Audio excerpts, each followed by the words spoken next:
Question number 19 बोला गया है a trust fund has 30,000 that must be invested in two different type of bond. मतलब मान लो हम लोग के पास खुद के पास 30,000 रुपये है, ठीक है।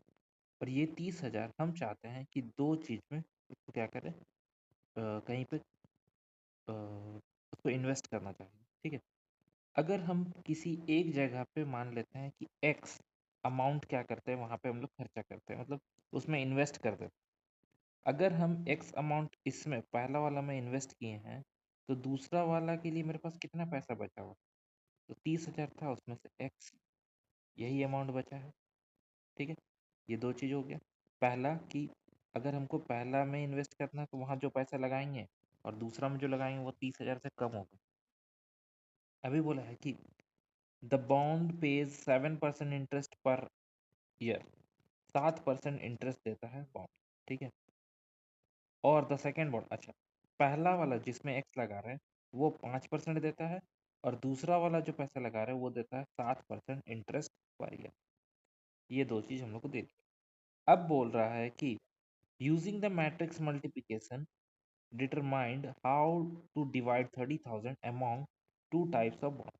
बोल रहा है ये 30,000 को हम लोग को ऐसे डिवाइड करना है कि हम लोग को 1,800 रुपये रिसीव हो जाए, ठीक है, या फिर 2,000 रुपये रिसीव।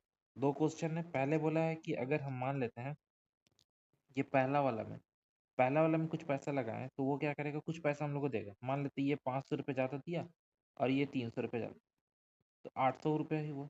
अगर हम इसी चीज़ यहाँ पे अगर ये 800 ज़्यादा दे देता और ये 100 देता तो 900 होता।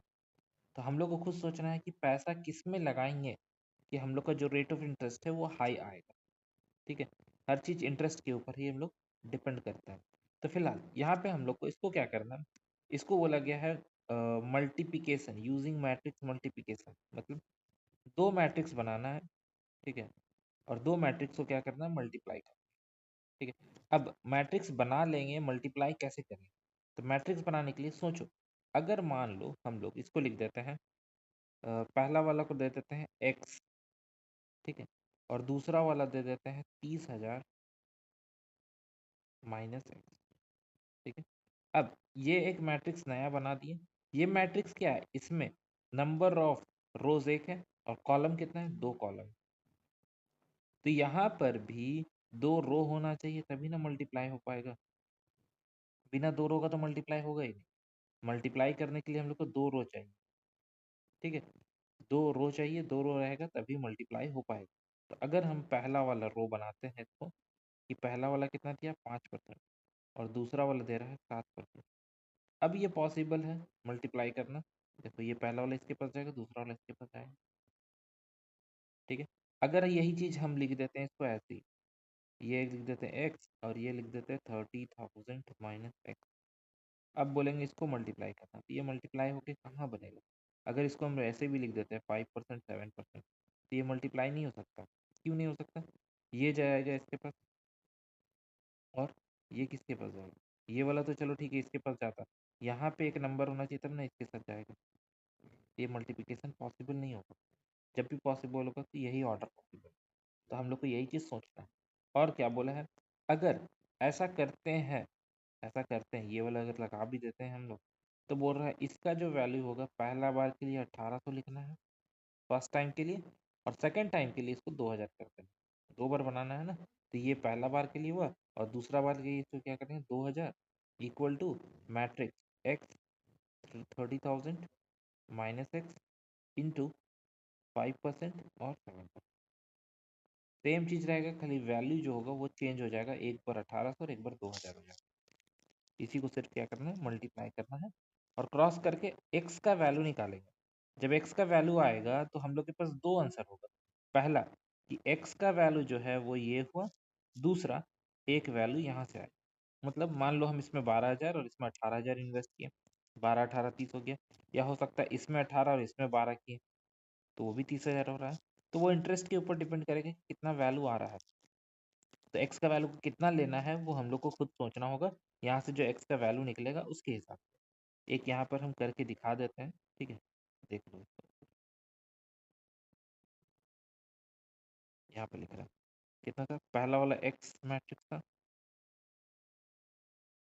पहला वाला एक्स मैट्रिक्स था, और दूसरा था 30,000 स्क्वायर ब्रैकेट क्लोज करने के बाद 5% और 7%। ये वैल्यू कितना लिखे थे, पहला लिख दे रहे थे 1800 था ना, 1800। अब मल्टीप्लाई करना है, एक्स जाएगा इसके पास, एक्स का 5%, एक्स का कितना 5%, एक्स इंटू 5% मतलब 5/100 प्लस, तो अच्छा 30,000 माइनस एक्स है ना यहाँ पे, 30,000 माइनस एक्स का 7%, ये हो गया 18। अब इसको मल्टीप्लाई करेंगे, हम लोग सॉल्व करना है ना हम लोग को, तो हम लोग क्या करेंगे, एलसीएम देख रहे हैं नीचे में दोनों में क्या है, 100 है, इसको लिख देते हैं 5x, 7 अंदर चलिए, 7 3 ज़ा 21, 1 2 3, यहाँ एक और जीरो छूट रहा है, 3,000, 30,000 माइनस 7x, और बाय में कितना है 100, ये हो गया 1800। अब जब हम इसको सॉल्व करेंगे, ये दोनों सब्ट्रैक्ट होके क्या बनेगा, -2x, 21,000,